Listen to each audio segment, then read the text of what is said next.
tao nữa anh nhỏ nào mà cưng chỉ tao thật tái tâm lầm là có mua chẳng trăm lọt ưu tư chi thế nữa bên chỉ ta bên lì nên nó nên rằng gần chi sáng nên chỉ tao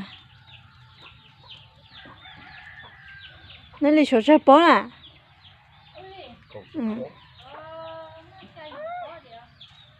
chả cũng bò lúc chỉ trả đi chỉ là gì đi đấy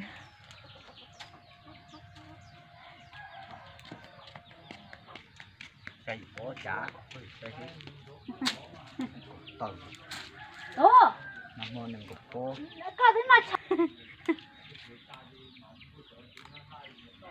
ta xin chỉ tao tao lúc coi giờ chim lợn không hả hay tao chỉ tao tao ở trong chỉ tao nó không nổi cơ đi nó xin này ô tuổi này nó muốn nên chơi hòn đá à tao ta ta đi ở tiệt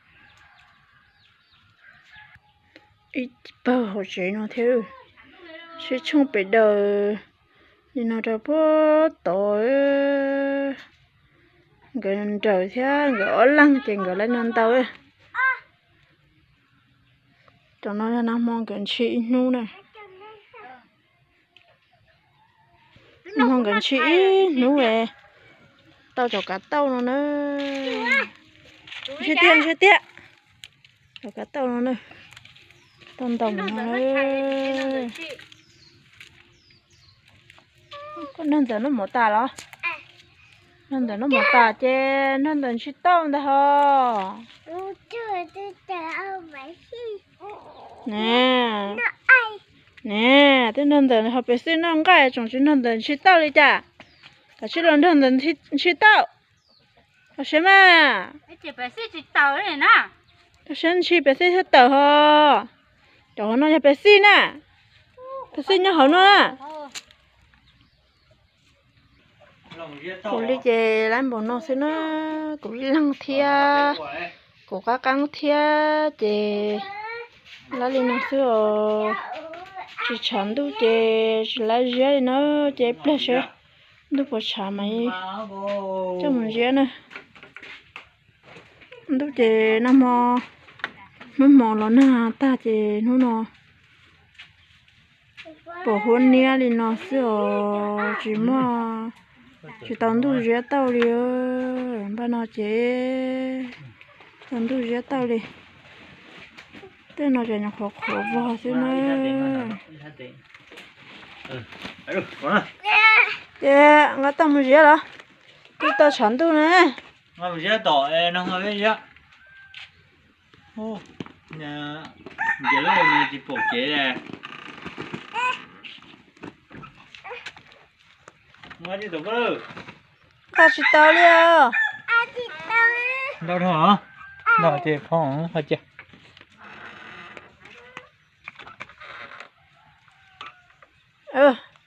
ngã thấy cái tao hả cơ ngã tiệt nhân chân nhẹ thì luôn nó sẽ là cái chân nóอยู่tao nè chân nóอยู่chi chân nóอยู่xua chân nóอยู่gì ali nữa này quá chưa này tao ấy lưu đi chào lưu cầu phát chi ê in hôm nay cái ô tô chơi lùa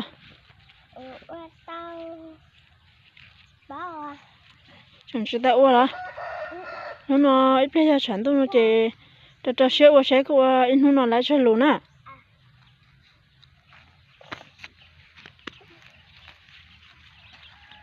chân taอยู่số tao chân taอยู่chi tao tao gì tao cơ lì nữa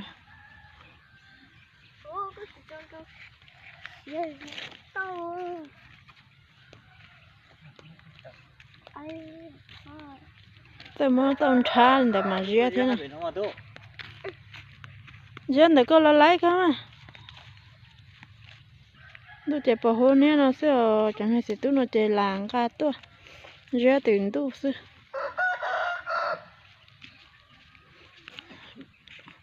bên nó mỏ tao mà đi tôi giờ bây giờ tôi mà tôi giờ được bên nó chạy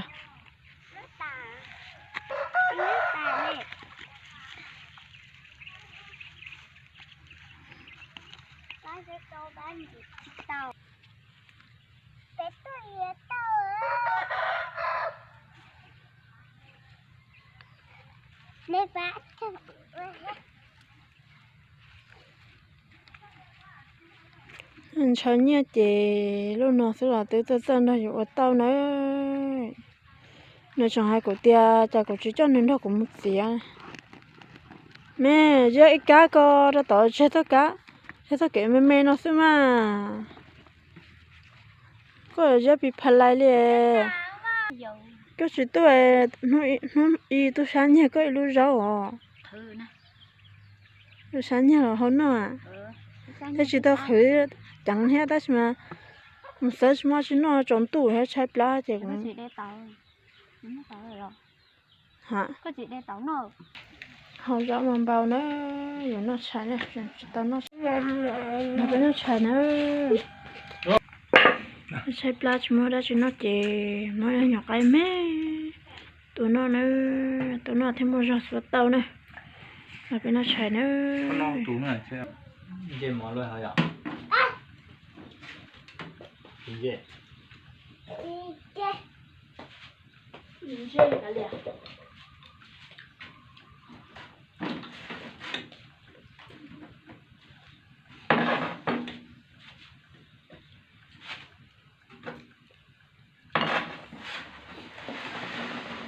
Chúng chơi cũng dễ đấy.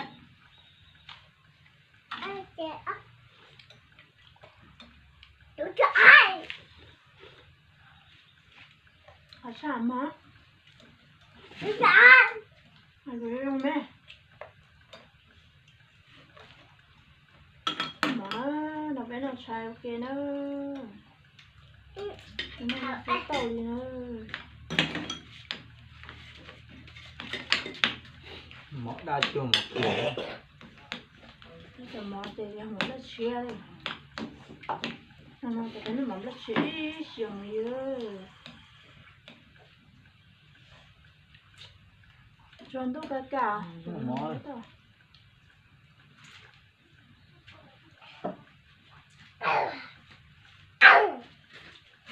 Nó để cho nó.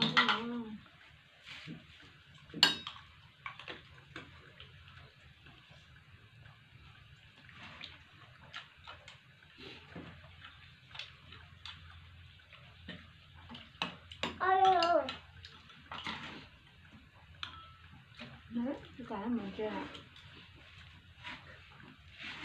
lúc mà có những gì phố hắn nói thì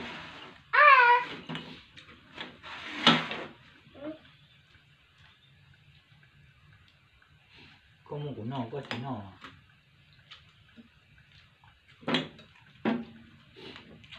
nó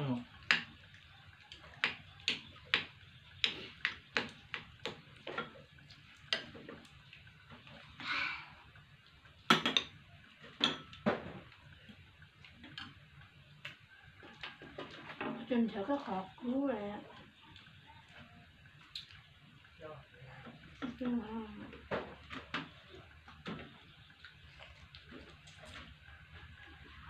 muốn ra được cho ông nó lại luôn mà thấy tròn nó từ liền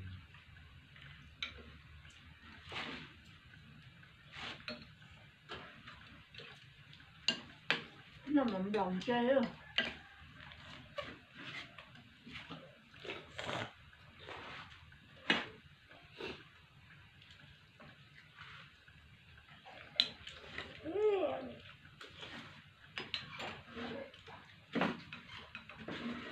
nó là cái thịt tổng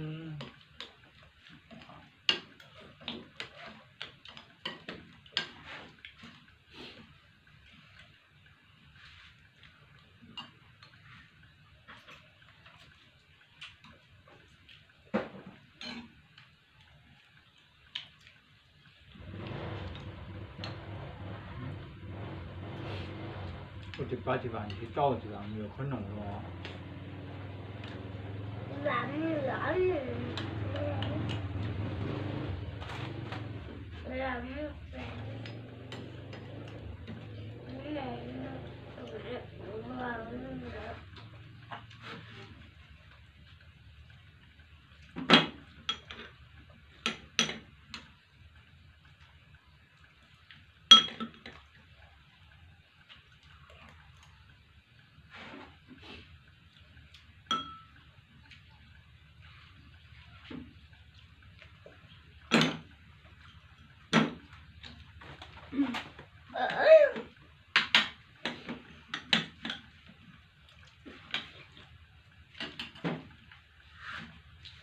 Ngồi vô mà, đúng không?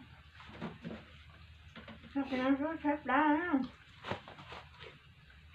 Cái nông dân nó muốn ra chứ.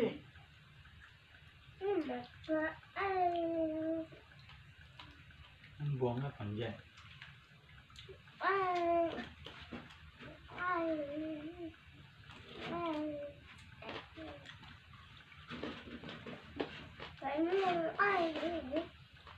Cứ chỉ bảo rằng ra chứ à.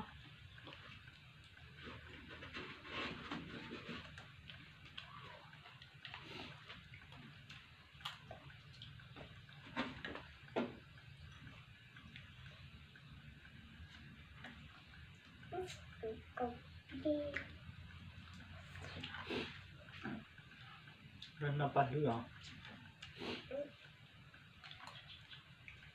Bắt hứa thì ngon.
Chả luôn nhìn nó chạy là tới một kiểu.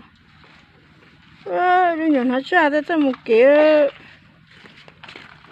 Sửa tao nữa, chả nó tao lò lò nữa. Thôi giờ lên đâu đi. Thôi giờ lên đâu, giờ ít chơi tao mà đi giờ. Chả tôi là tao.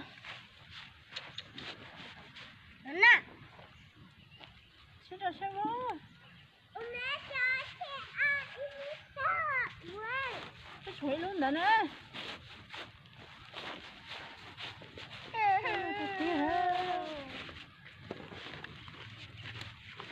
Xe tôi tệ quá chẳng tệ đi à.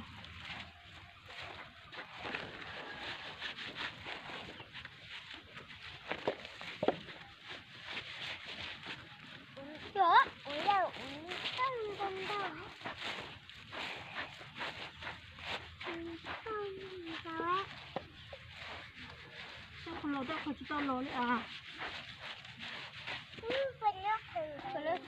Không khó có thế đi mà mẹ.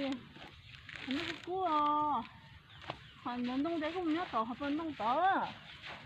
Đấy. Ở đây à.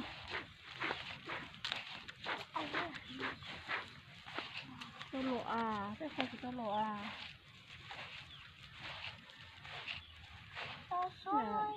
Tết bố lộ thổ à, rồi còn lo mà. Đấy rồi tết bố luôn nào chứ.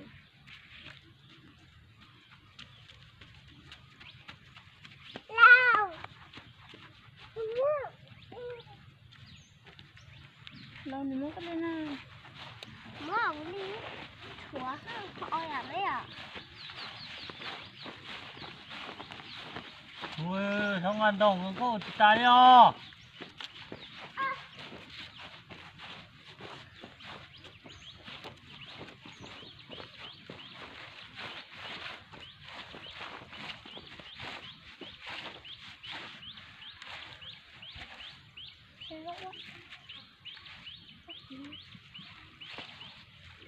này nó to cái này to tung bông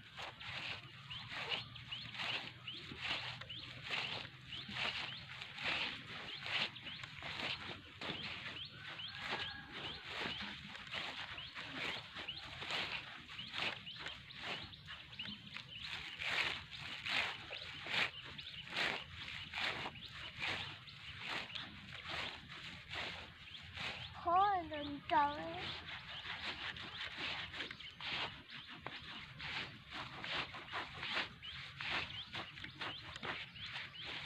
Đây là cái gì? Lọ cái gì thế này? Ủa?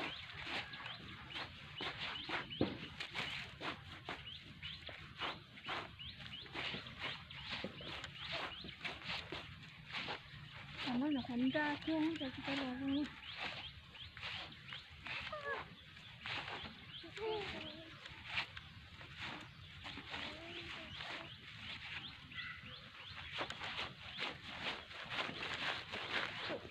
Nó sữa nữa.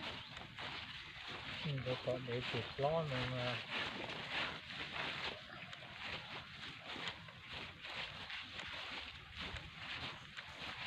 cho nhỏ Nó tôi cho nhớ cha xong ra tôi cho nó đi à. nếu khó chơi mà cho nhỏ ơi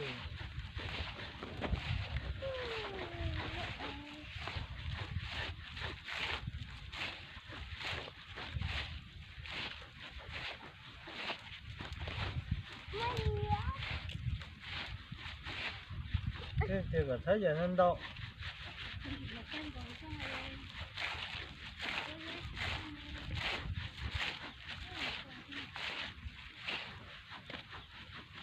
Nó hơi con thôi. Không lo đấy à.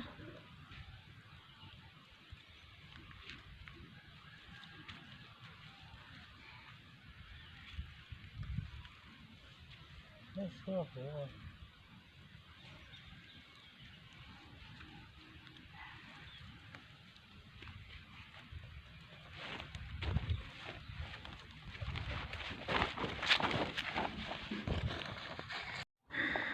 Nhà giàu số tao ơi, lần số lại. Số lũ trẻ nhà lên tao ơi. Lũ ít lũ chỉ bùa ơi. Nhà giàu mà tôi chúng ta cho phụ bể. Nên rằng cái câu chuyện nó rất to ơi. Nó có thở thang á. Số lại ít bao giờ có nó cho học chuyện ơi. chưa cho bé con ê rồi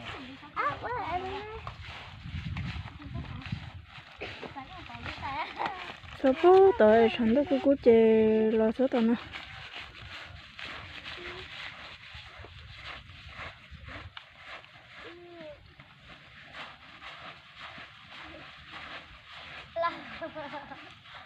Anh ngủ lồng còn nó cay nha. Ô, không phải rồi.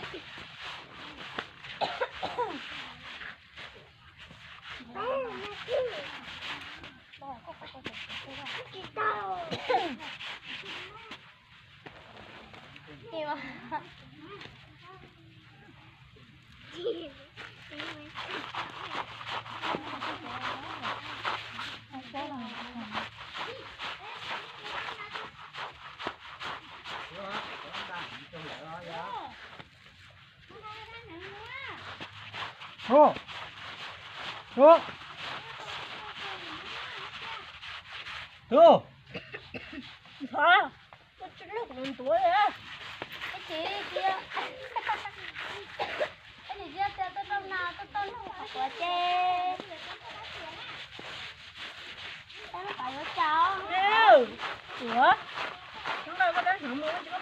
cho nó chúng nó nhét thầy lỡ nếu thì nó có chừng một lát cũng lỡ có nó cũng kia nó ho con ho như vậy lưng đã hồi giờ nó quá hồi chơi hả con một tê một con Quay tôi chả hầu cũng hả? từ tháng một hồi tới cuối á không phu cái lọ nó thì qua cháu hầu cái lưng quá rồi mua qua hết rồi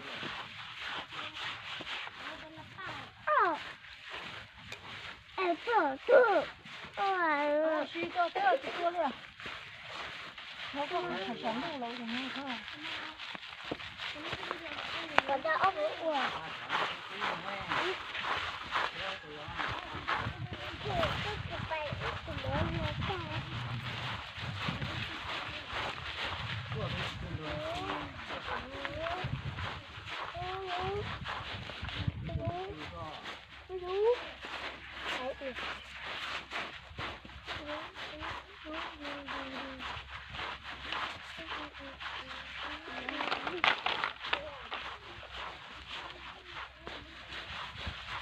thì nên đến lâu bài hết đó chỉ tao có cái gì chỉ tao nên được phá lấy muối à phải phải như có khó vậy nè có khó vậy hết không biết rồi đó biết rồi không coi giá chị biết rồi giá mà có chị nói ra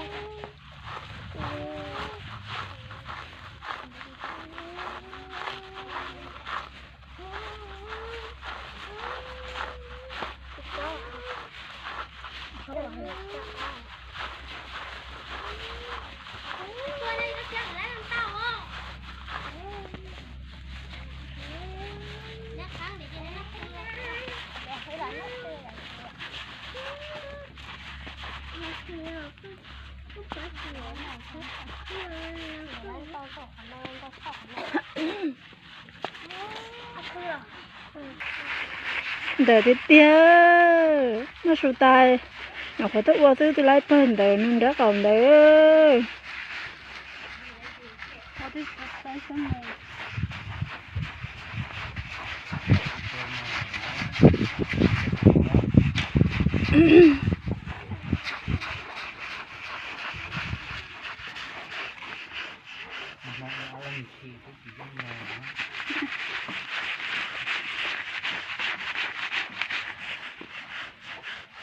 cái ô tô tà đi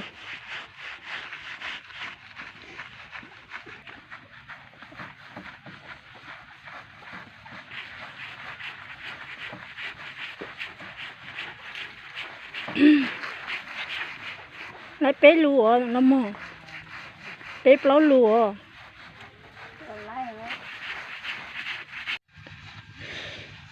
sữa tao là gì thế tia trong tà đi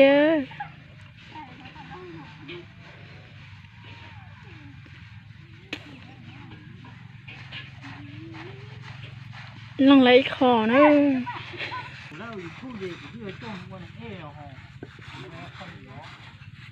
lăng lấy khò một nó cái tiền bé lù tới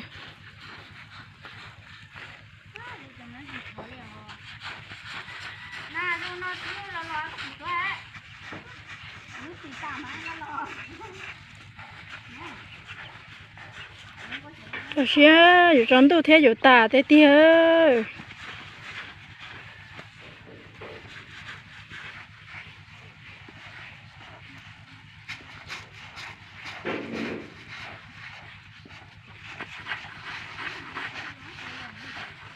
nó mơ cho cái vụ hẳn luôn nè cả chiếc cho lên đó của cụ chó lại chứ chống mà lên đó của cụ chó có à cụ chó số khẩn nó ở bé tè hết chưa